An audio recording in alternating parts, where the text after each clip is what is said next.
আসসালামু আলাইকুম, স্বাগতম জানাচ্ছি বিবিসি নিউজ আন্তর্জাতিক সংবাদে। শুরুতেই সংবাদ শিরোনাম, এরপর বিস্তারিত। বাসভবনে হামলার খবর পুতিনই ফোনালাপে জানিয়েছেন ট্রাম্প।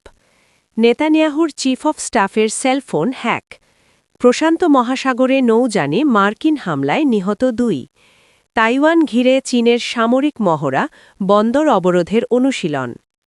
দর্শক, এতক্ষণ শুনছিলেন সংবাদ শিরোনাম। এখন বিস্তারিত। আপনি যদি ইসরায়েলের ধ্বংস চান এবং মুসলিমদের পাশে থাকেন, তাহলে ভিডিওতে লাইক করে চ্যানেলটি অবশ্যই সাবস্ক্রাইব করে দিবেন এবং আপনার মূল্যবান মতামত অবশ্যই কমেন্টে লিখে জানিয়ে দিবেন। এখন বিস্তারিত। বাসভবনে হামলার খবর পুতিনই ফোনালাপে জানিয়েছেন ট্রাম্প। মার্কিন প্রেসিডেন্ট ডোনাল্ড ট্রাম্প সোমবার 29 ডিসেম্বর বলেছেন, রুশ প্রেসিডেন্ট ভ্লাদিমির পুতিন তাকে ফোনে জানিয়েছেন যে রাশিয়ার উত্তরাঞ্চলে তার বাসভবনে হামলার চেষ্টা করেছে ইউক্রেন, তবে কিয়েভ তা প্রত্যাখ্যান করেছে।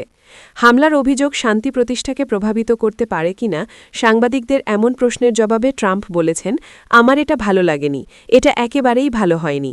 আমি আজ প্রেসিডেন্ট পুতিনের কাছ থেকে এটি সম্পর্কে জানতে পেরেছি। আমি খুবই রেগে গিয়েছিলাম। তিনি আরও বলেন, এটা একটা নাজুক সময়, এটা সঠিক সময় নয়। আক্রমণাত্মক হওয়া এক জিনিস, কারণ তারা আক্রমণাত্মক, তার বাড়িতে আক্রমণ করা অন্য জিনিস। এটা এমন কিছু করার জন্য সঠিক সময় নয়। এই ধরনের হামলার কোনো প্রমাণ আছে কিনা জানতে চাইলে ট্রাম্প বলেন, আমরা বিষয়টি দেখছি। সোমবারের শুরুতে পুতিনের সাথে তার ফোনালাপকে তিনি খুব ভালো আলোচনা হয়েছে বলে বর্ণনা করেছিলেন। ট্রাম্প ইউক্রেনের যুদ্ধ শেষ করার জন্য আলোচনা সম্পর্কে বলেছিলেন, আমাদের কাছে কিছু খুব জটিল সমস্যা রয়েছে। নেতানিয়াহুর চিফ অফ স্টাফের cellphone hack. Hanzala hacking group সামাজিক যোগাযোগ মাধ্যম এক্সে দেয়া এক বিবৃতিতে ঘোষণা করেছে, তারা ইসরায়েলি প্রধানমন্ত্রী বেনিয়ামিন নেতানিয়াহুর চিফ অফ স্টাফ তাহি ব্রাভারম্যানের সেলফোন হ্যাক করেছে। সেখান থেকে তারা প্রচুর গোপনীয় তথ্যও পেয়েছে। নেতানিয়াহু এবং ব্রাভারম্যান মার্কিন প্রেসিডেন্ট ডোনাল্ড ট্রাম্পের সাথে দেখা করতে যাওয়ার কয়েক মিনিট আগে এই খবর প্রকাশিত হয়। এই সংবাদ তেল আবিবের রাজনৈতিক ও নিরাপত্তা পরিবেশকে ব্যাপকভাবে উত্তপ্ত করে তুলেছে। গ্রুপের বিবৃতি অনুসারে তারা প্রধানমন্ত্রীর চিফ অফ স্টাফের সকল ফাইল, বার্তা এবং গোপনীয় যোগাযোগ অ্যাক্সেস করতে সক্ষম হয়েছে। তারা এও ঘোষণা করেছে যে আগামী কয়েক ঘণ্টার মধ্যে এসব তথ্যের কিছু প্রকাশ করবে। ইসরায়েলি প্রধানমন্ত্রীর কার্যালয় তাৎক্ষণিকভাবে দাবিটি অস্বীকার করে ঘোষণা করেছে, ব্রাভারম্যানের অফিসে কোনো হ্যাকিং হয়নি। হানজালা গ্রুপ কর্তৃক ধীরে ধীরে ফাইল প্রকাশের ফলে এই আনুষ্ঠানিক অস্বীকার সম্পর্কে সন্দেহ তৈরি হয়েছে এবং ইসরায়েলি কর্মকর্তাদের মধ্যে উদ্বেগের সৃষ্টি হয়েছে। প্রশান্ত মহাসাগরে নৌযানে মার্কিন হামলায় নিহত 2। যুক্তরাষ্ট্রের সামরিক বাহিনী সোমবার 29 ডিসেম্বর মাদক পাচারের অভিযোগে পূর্ব প্রশান্ত মহাসাগরে একটি নৌযান উপর হামলা চালিয়েছে। এতে নিহত হয়েছেন 2 জন। যুক্তরাষ্ট্রের দক্ষিণাঞ্চলীয় কমান্ড সাউথকম সামাজিক যোগাযোগ মাধ্যম এক্সে এ তথ্য জানিয়েছে।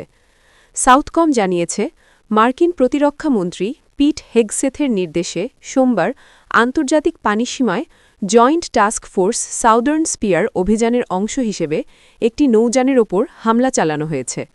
এ হামলায় 2 জন নিহত হয়েছেন, তবে কোনো মার্কিন সৈন্য আহত হননি। ট্রাম্প প্রশাসন জানিয়েছে, অপারেশন সাউদার্ন স্পিয়ার নামে একটি অভিযানের অংশ হিসেবে সন্দেহভাজন মাদকবাহী নৌকার উপর হামলায় এখন পর্যন্ত কমপক্ষে 107 জন নিহত হয়েছেন। মাদক পাচার কমানোই এ অভিযানের লক্ষ্য। নিহতদের অবৈধ যোদ্ধা হিসেবে আখ্যায়িত করেছে প্রশাসন। প্রশাসন দাবি করেছে, বিচার বিভাগের একটি গোপন অনুসন্ধানের ভিত্তিতে বিচার বিভাগীয় পর্যালোচনা ছাড়াই এ ধরনের প্রাণঘাতী হামলা চালানোর ক্ষমতা রয়েছে। সোমবারের এ হামলার মাত্র কয়েকদিন আগেই দেশটির প্রেসিডেন্ট ডোনাল্ড ট্রাম্প জানিয়েছিলেন, ভেনেজুয়েলার বিরুদ্ধে চাপ প্রয়োগকারী অভিযানের অংশ হিসেবে যুক্তরাষ্ট্র একটি বিশাল স্থাপনা ধ্বংস করেছে। ক্যারিবীয় অঞ্চলে মার্কিন নৌ ও সামরিক বাহিনীর মোতায়েন এবং অনুমোদিত তেলবাহী ট্যাঙ্কার অবরোধও এ অভিযানের আওতায় রয়েছে। এর আগে 22 ডিসেম্বর মার্কিন সেনাবাহিনী পূর্ব প্রশান্ত মহাসাগরে মাদক পাচারের অভিযোগে একটি নৌযানে হামলা চালিয়েছিল। ট্রাম্প প্রশাসনের এ হামলার বিষয়ে মানবাধিকার গোষ্ঠীর পাশাপাশি কংগ্রেসের কিছু সদস্য তদন্তের দাবি তুলেছেন। তাইওয়ান ঘিরে চীনের সামরিক মহড়া, বন্দর অবরোধের অনুশীলন। তাইওয়ানকে ঘিরে সোমবার লাইভ ফায়ার সামরিক মহড়া শুরু করেছে চীন। বেইজিং জানিয়েছে এই মহড়ার মাধ্যমে স্বশাসিত দ্বীপটির গুরুত্বপূর্ণ বন্দরগুলো অবরোধের অনুশীলন করা হচ্ছে। এই পদক্ষেপের তীব্র নিন্দা জানিয়েছে তাইপে, যা একে সামরিক ভীতি প্রদর্শন বলে আখ্যায়িত করেছে।